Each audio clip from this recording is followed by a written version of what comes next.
इस्लामाबाद की यूसिस की तादाद बढ़ाने से मुतालिक फैसला मुस्तरद करने का नोटिफिकेशन कलअदम। इलेक्शन कमीशन को तादाद बढ़ाने से मुतालिक फैसला मुस्तरद करने से पहले विफाक का मौक़िफ़ जानना चाहिए था। इस्लामाबाद हाई कोर्ट ने तहरीरी फैसला जारी कर दिया।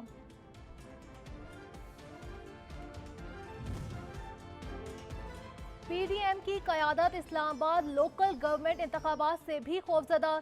शीरी मज़ारी ने ट्वीट कर दिया, लिखा चेयरमैन सेनेट ने कोरम पूरा न होने के बावजूद बल्दियाती इदारों में तरामीम काबिले पास करके पार्लियामेंट की रही सही साख को भी मुकम्मल तौर पर तबाह कर दिया।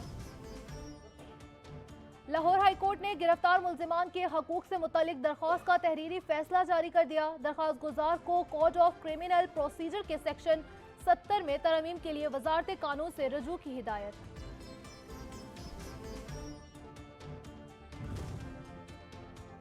गवर्नर का नोटिफिकेशन मुअत्तल हुआ, मनसूख नहीं, नजरिया जरूर जिंदा है, फैसला 50-50 है। अवामी मुस्लिम लीग के सरबराह शेख रशीद ने ट्वीट कर दिया, लिखा कोई कानून पार्लियामान को मुद्दत पूरी करने पर मजबूर नहीं कर सकता।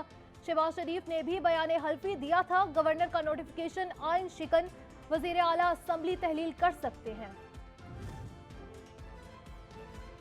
कोई बचा तो नहीं जो अभी भी समझता हो कि मुल्क में जमहूरियत है। रहनुमा पीटीआई असद उमर का मौजूदा मुल्क की सियासी सूरत-ए-हाल पर तंज़िया ट्वीट।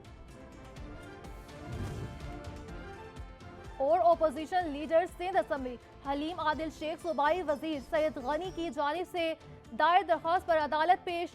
अदालती कार्रवाई के बगैर समाअत 21 जनवरी तक मुलतवी। सैयद गनी पेश नहीं हुए।